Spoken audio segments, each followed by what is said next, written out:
Good morning, everyone.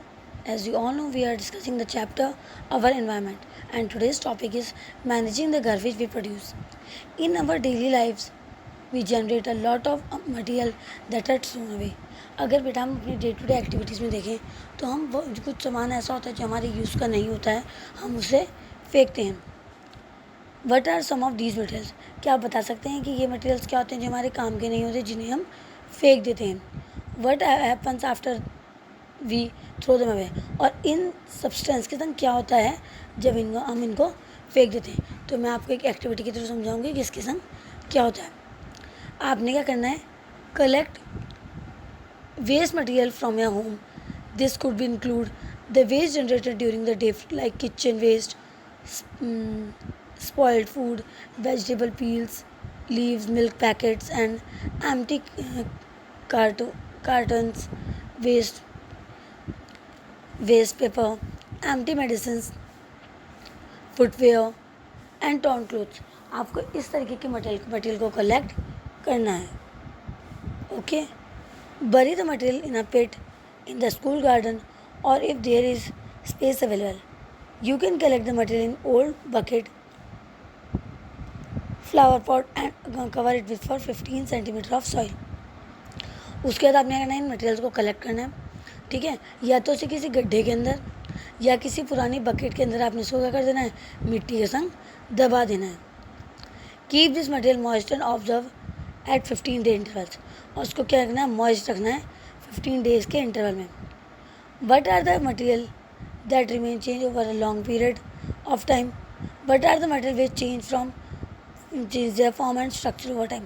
अब आपने करना है 15 डेज़ के इंटरवल में उसे वॉच करना है. ठीक है. कि उसमें क्या क्या चेंजेस आए हैं. ठीक है. वो डिकम्पोज हुए या नहीं हुए. ठीक है. उनमें क्या क्या चेंजेस आए हैं, और अगर कोई चेंज आया है तो आप उसे मेंशन करेंगे. We have seen the in chapter life processes that the food we eat is digested by various enzyme in our body. अगर आपने जो चैप्टर लाइफ प्रोसेस पढ़ा है तो उसमें आपने ये देखा होगा कि हमारी बॉडी में जो फूड डाइजेस्ट करता है, कौन डाइजेस्ट करता है? कुछ एंजाइम्स डाइजेस्ट करते हैं. Have you ever wondered why same enzyme does not break down everything we eat? क्या आपने कभी ये सोचा है कि सिर्फ एक ही एंजाइम सारे फूड को डाइजेस्ट क्यों नहीं करता? मतलब अलग अलग तरीके के फूड को डाइजेस्ट क्यों नहीं करता? Enzymes are specific in their action. Specific enzyme are needed for break down of particular substances. Enzyme जो है वो अपने वर्क के लिए पर्टिकुलर रहते हैं, उनका पर्टिकुलर फंक्शन होता है, इसीलिए वो पर्टिकुलर चीज़ों को ही क्या करते हैं? ब्रेक डाउन करते हैं. That is why we need to get any energy if you try to eat coal. इसीलिए अगर हम कोल खाना शुरू कर देंगे तो अगर हमारी बॉडी से डाइजेस्ट नहीं कर पाएगी, ठीक है, तो हमें उससे एनर्जी भी नहीं मिलेगी. ठीक है. तो इसीलिए हम ऐसी चीज़ों को नहीं खाते हैं. Because of this many human material like plastic which will not broken down by action of bacteria और अदर सेप्रोइड. उसी तरीके से जैसे कोल हमारी बॉडी में डाइजेस्ट नहीं हो सकता, उसी तरीके से जो प्लास्टिक है वो हमारे इन्वायरमेंट में डाइजेस्ट, मतलब जो ये जो बैक्टीरिया हैं, ये जो सेप्रोफाइट है, ये उनको ब्रोक डाउन नहीं कर पाते हैं. These material will be acted upon by physical process like heat and pressure but under ambient condition found in environment. और ये जो मटेरियल्स हैं प्लास्टिक वगैरह, ये फिज़िकल प्रोसेस यानी हीट और प्रेशर के थ्रू ही क्या हो सकते हैं? ब्रोक डाउन हो सकते हैं. उसके लिए भी कुछ कंडीशंस नेसेसरी होती हैं. Substances that are broken down by biological process are called biodegradable. वो सब्सटेंसेस जो बायोलॉजिकल प्रोसेस के थ्रू ब्रोक डाउन होते हैं, यानी कि डिकम्पोज हो जाते हैं, टूट जाते हैं, दूसरे सब्सटेंस में चेंज हो जाते हैं एंड सॉइल में मिल जाते हैं, उन्हें हम बोलते हैं biodegradable substances. Substances that are not broken down in this manner are said to be non biodegradable. और वो सब्सटेंसेस जो इस तरीके से, जो बायोलॉजिकल प्रोसेस के थ्रू ब्रोक नहीं होते हैं, ना ही सॉइल में मिलते हैं, ठीक है, ना ही डिकम्पोज होते हैं, उन्हें हम बोलते हैं non biodegradable substances. These substances may be inert and simply persist in environment for a long time or may harm the various members of ecosystem. और ये जो substances होते हैं, ठीक है, ये एक लंबे टाइम तक हमारे environment में रहते हैं और कहीं ना कहीं ये हमारे इन्वायरमेंट को हार्म भी करते हैं। ठीक है, इसलिए आपने देखा होगा कि बोला जाता है कि प्लास्टिक का कम से कम यूज़ करो और ऐसे प्लास्टिक का यूज़ करो जो बायोडिग्रेडेबल, मतलब जल्दी से क्या हो जाए, बायोडिग्रेडेबल हो जाए, डिकम्पोज हो जाए। ओके, अब यहाँ पे एक और एक्टिविटी दी गई है आपको, यूज़ द लाइब्रेरी, इंटरनेट और find out biodegradable and non biodegradable substances. ठीक है, आपने एक लाइब्रेरी में जाना है या फिर इंटरनेट में सर्च करके काफ़ी सारी आपको इन्फॉर्मेशन निकालनी है बायोडिग्रेडेबल और नॉन बायोडिग्रेडेबल सब्सटेंसेस के बारे में।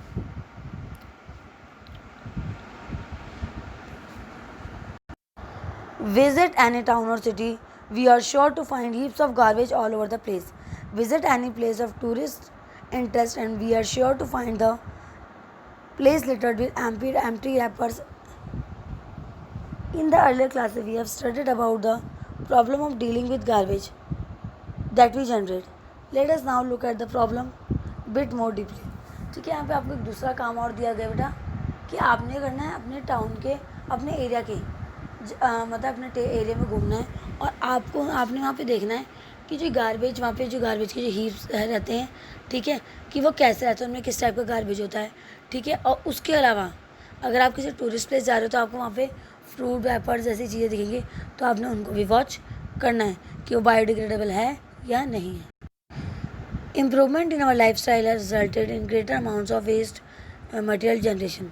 अब जैसे जैसे हमारा जो लाइफस्टाइल है वो अच्छा होता जा रहा है, हमें फैसिलिटीज़ मिलती जा रही हैं, तो हमारा जो वेस्ट जो मटेरियल जो प्रोडक्शन है वो भी हमारा ज़्यादा हो रहा है, क्योंकि आजकल हम हर चीज़ पैकेट्स में लाते हैं, खाते हैं एंड देन उसको फेंक देते हैं। Changes in attitude also have a role to play, with more and more things we are becoming disposable. ठीक है, और ये जो चेंजेस आए हैं इसकी वजह से हम क्या हो रहे हैं, मतलब हमारे जो वेस्ट मटेरियल जो हम जनरेट कर रहे हैं वो ज़्यादा से ज़्यादा अमाउंट में कर रहे हैं। ठीक है, लेकिन अब हमें इस चीज़ को सही करना है। Change in packaging have resulted much of our waste becoming non biodegradable. और अब जो ये चेंजेस आ रहे हैं पैकेजिंग में, ठीक है, हमारी लाइफ में हम हर चीज़ के मतलब अब इन्हीं चीज़ों पर डिपेंड है। जैसे अगर हमें फूड चाहिए, ठीक है, हमारा घर में बनाने का मन नहीं कर रहा है, तो हम क्या करते हैं, हम ऑनलाइन मंगाते हैं। ठीक है, उनमें क्या आता है बेटा, उनमें मतलब प्लास्टिक वगैरह के आइटम्स आते हैं, फॉइल वगैरह आती है, ठीक है, जो कि ईजिली डिस्पोज नहीं होती है। ठीक है, तो यही चीज़ें बता रही कि जैसे सब चिप्स के रैपर्स हैं, ये सब मिल्क के रैपर्स हैं, तो ये सब चीज़ें ईजिली डिस्पोज नहीं होती हैं। तो इनकी जो पैकेजिंग है, ठीक है, इसकी वजह से क्या हुआ है, इसकी वजह से भी काफ़ी ज़्यादा वेस्ट है, वो लार्ज अमाउंट में वेस्ट क्रिएट होता है। Now disposable cups and trains. If you ask your parent, they will probably remember the time when tea in trains was served in plastic glasses which had to be returned to the vendor. ठीक है बेटा, यहाँ पे पहले की बात बता रखी है कि अगर आप अपने पेरेंट्स से अगर पूछें तो वो आपको बताएंगे कि पुराने टाइम पे जब लोग ट्रेन में ट्रैवल करते थे, ठीक है, तो उनको चाय प्लास्टिक की ग्लासेस मिलती थी जिन्हें उन्हें वेंडर को रिटर्न करना होता था। The introduction of disposable cups was held a step forward for the reason of hygiene. उसके बाद फिर जो ये डिस्पोजेबल कप से इनका इंट्रोडक्शन हुआ, ताकि मतलब एक हाइजीन की वजह से, क्योंकि लोगों को मतलब ऐसा लगता था कि मतलब जो जिस कप मतलब जिन कप प्लास्टिक ग्लास में वो चाय पी रहे हैं, ठीक है, वो वेंडर को रिटर्न कर रहे हैं, तो वो गंदे हो गए हैं और दोबारा अगर उसमें कोई पिएगा तो मतलब हाइजीन से रिलेटेड प्रॉब्लम होती थी सबको, तो इसीलिए मतलब इन कप्स को लाया गया। No one at that time perhaps thought about the impact of cost of disposal of millions of these cups on a daily basis। और तब किसी ने ये नहीं सोचा कि जो डिस्पोजल कप्स यूज़ हो रहे हैं इनका क्या इम्पैक्ट पड़ेगा डेली बेसिस में, क्योंकि लार्ज अमाउंट में ये तो जनरेट होंगे ही होंगे। सम टाइम बैक स्कूलराज that is disposable cups made of clay were suggested as an alternative. अगर हम कुछ टाइम थोड़े से पहले टाइम की बात करें तो एक बार बोला गया कि कुलर्स का यूज़ करते हैं, ठीक है, ये जो डिस्पोजल कप्स होते हैं ये क्ले से मिलके बने होते हैं, ठीक है, तो इनको मतलब एज ऑल्टरनेटिव यूज़ करने के लिए बोला गया। लेकिन but a little thought showed that making the kulhads on a large scale will result in the loss of fertile soil. और बोला गया कि अगर हम इनको बनाते हैं तो जो फर्टाइल सॉइल है, फर्टाइल टॉप सॉइल है, वो इसका लॉस हो जाएगा। Now disposable paper cups are being use. और आज के टाइम पे इसीलिए डिस्पोजेबल पेपर कप्स का यूज़ होता है। What do you think are the advantage of paper cups over disposal plastic cups. अब आपको ये बताना है कि जो डिस्पोजल पेपर कप्स है इसकी क्या एडवांटेजेस हैं, ठीक है, डिस्पोजल प्लास्टिक कप्स के ऊपर। मतलब पहले प्लास्टिक कप्स यूज़ होते थे, अब पेपर कप्स का यूज़ होता है। बेटा पेपर कप्स जो हैं वो ईजीली डिकम्पोज हो जाते हैं, मतलब थोड़ा टाइम तो लेते हैं लेकिन वो डिकम्पोज हो जाते हैं as compare to plastic disposal plastic cups. Okay, and आपने उस चैप्टर को अच्छे से रीड करना है, अच्छे से पढ़ना है, ठीक है। That's all for today. Thank you everyone.